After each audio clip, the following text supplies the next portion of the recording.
Welcome, Pisces. This is Regina from Pacific Tarot, and I pulled the Lover's card as your overall energy for the full moon in Scorpio.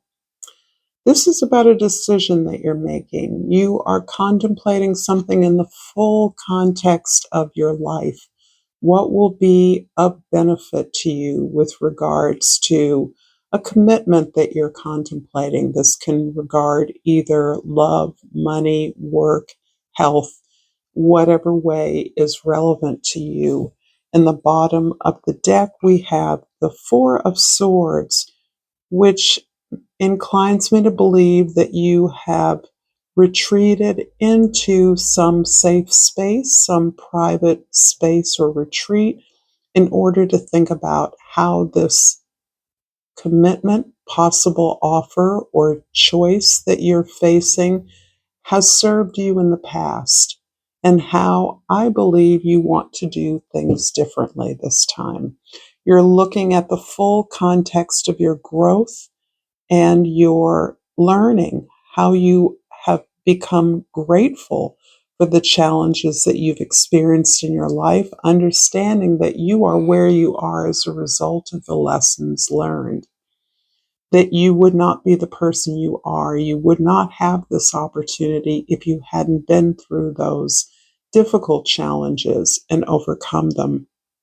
So there's a kind of gratitude that you're looking at this opportunity, this possible decision with, in order to recognize that if this is a reconnection, it must be up to the standards that you now hold for yourself, for your own conduct, for your own benefit.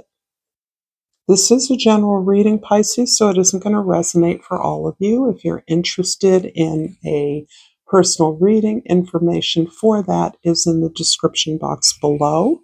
I appreciate the time that you're spending with me and all the support that you give me in whatever way you give it to me. Thank you.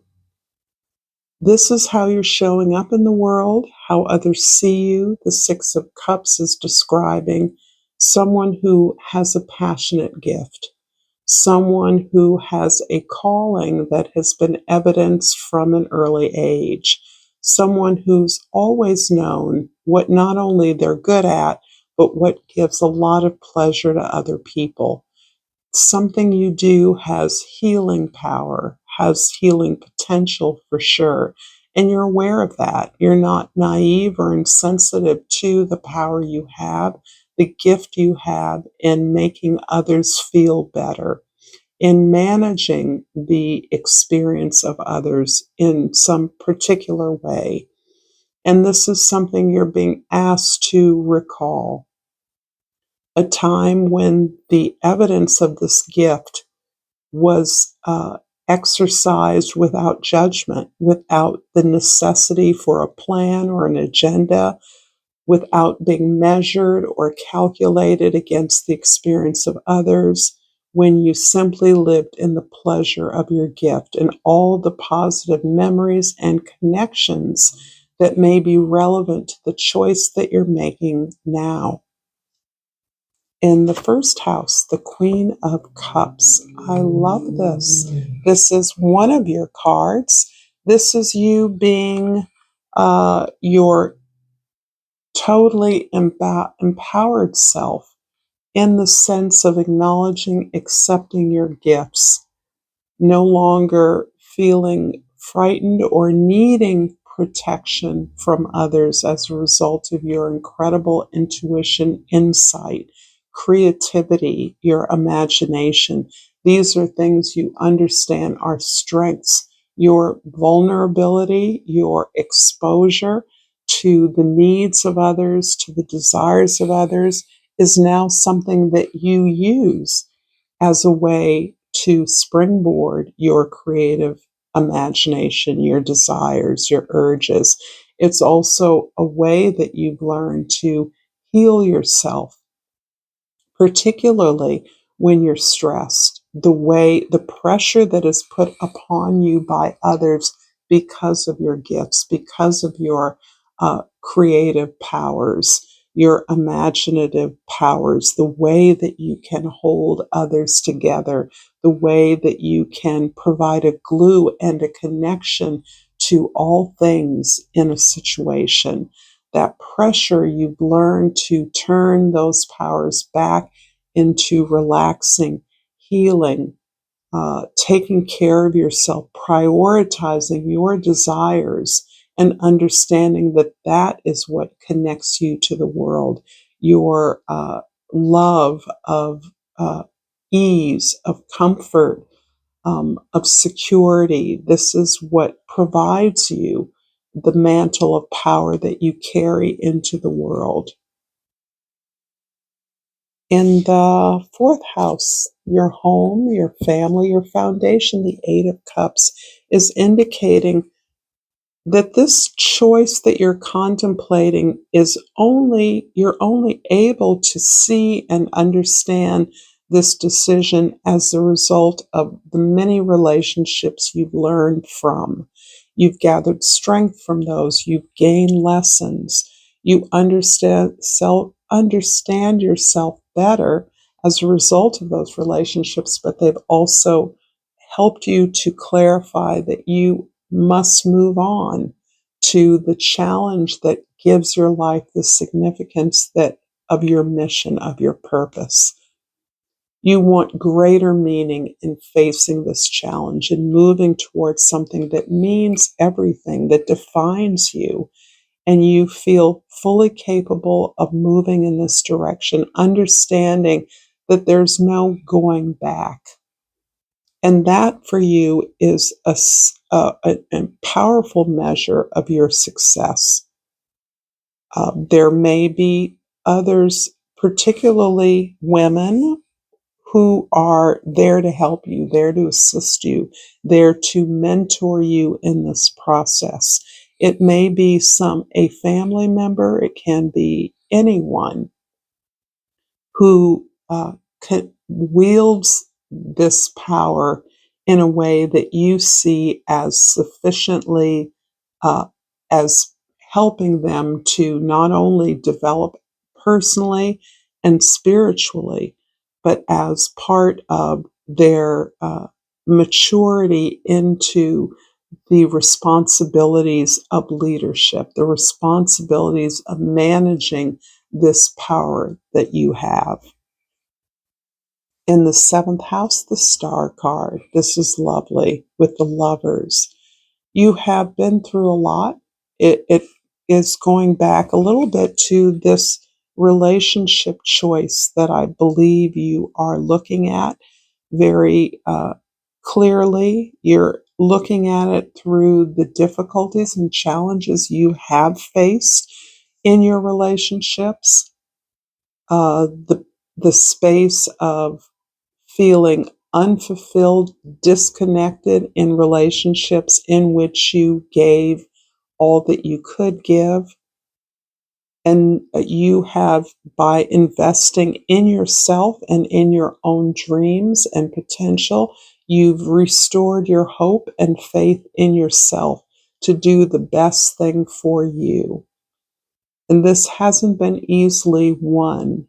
For some reason, there's a way in which partners are available.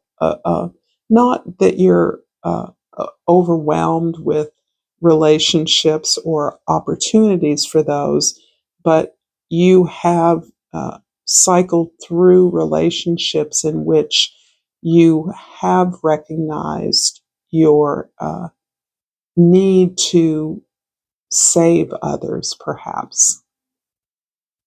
It's a kind of perhaps codependency, but you've come to understand that as not in your own best interest, that you are not in the position of saving others any more than others are in the position to save you. So this decision you've opened your heart up to the possibility that any choice you make about work, about love, must benefit you for the long term. This is something you're willing to invest in, but only according to a larger vision. something that you can build into together. If this reading is resonating for you, Pisces, please like this video. Please share this with others, and please subscribe to my channel, Pacific Tarot. And I have pulled the Honesty card. I can't always expect the truth from others, but I can expect it from myself.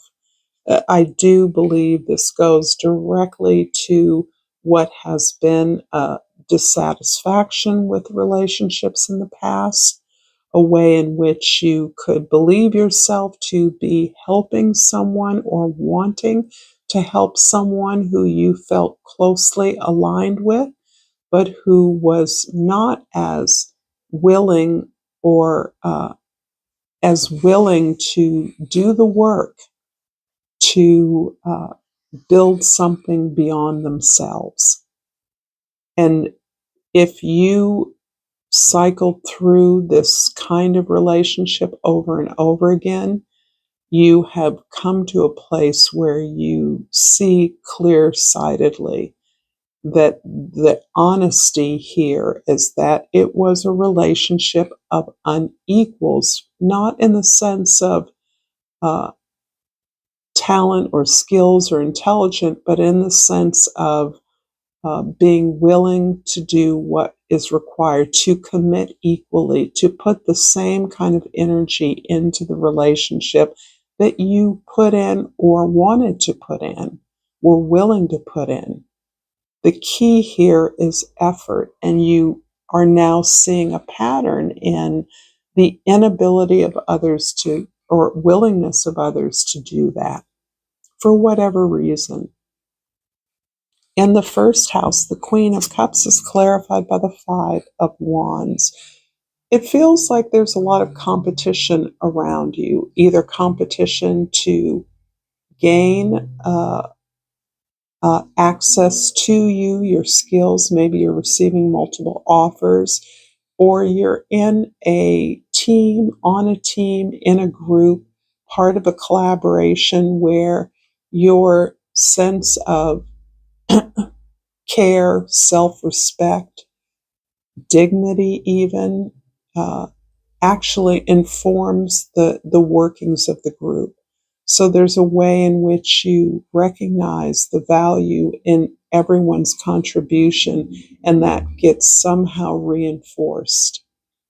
There's something about you being a natural teacher in a situation, and you may be professionally engaged in teaching, educating, training in some way, but this is about your facility with people so that you are able to listen to what others say, and your advisement, which is often sought by others, comes often in the form of modeling the kind of behavior that you feel is most effective. In the fourth house, the Eight of Cups is clarified by the Queen of Swords. But you can make the hard decisions when you need to. And this, again, is about determining those relationships that are reciprocal and that allow you to invest, that are open to your investment and reciprocate that interest, effort, and investment back. And frankly, at this time, those are the relationships you're interested in. Relationships where you can grow, where you can learn something new, where you can be open up to new ideas, new interests, where your sense of truth is turned towards a project or an effort or the challenge that you are facing in terms of moving on to something that is defining to you. And the amount of energy, the constant need for more information, for more growth, more learning, that's what your focus is here. In the seventh house, the Star card is clarified by the Ten of Pentacles. This comes up often for you. I believe that there is some cultural or familial resource or resources that back you up. That when a partner has often not partnered you in the ways that you would have hoped that appeared equal or at least equitable, your family or your cultural resources have backed you in ways that have helped you to recognize the vast resources and privileges that you do have. And because it appears as though that's always been there for you, doesn't matter how modest or how grand that is, you recognize that as you now understand hope, a vision of faith in yourself, that you're in a position to give that back, to help others to obtain that same sense of abundance, to generate more abundance. That is within your power. And that's something that helps you to frame your vision of a better world. The way that you communicate, actually globally for a lot of you, with other in other communities, with other resources, partnerships that advance collectives, communities to generate more abundance. In the 10th house, the Six of Cups is clarified here by the Eight of Cups, a repeat. This is really about your security and stability in owning your gift, owning the experience, the pleasure, the joy, the privilege in having a gift that is recognized by others. This is further inclining you to not rest on your laurels, but to move beyond the comfort zone that you're in.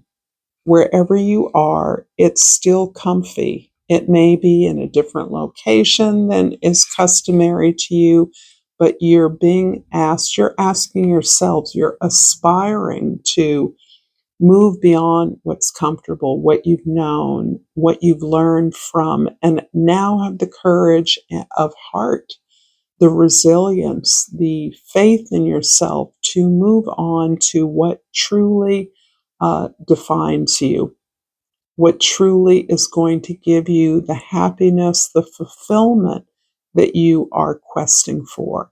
That fulfillment comes in so many ways, some of which you have access to now, some ways that you hope will show you new opportunities for pleasure, for growth, for healing. And I'm going to finish up this reading, Pisces, with a crystal oracle card, and hope you've gained some insight from this reading. I pulled the Serpentine, and the key word is transformation.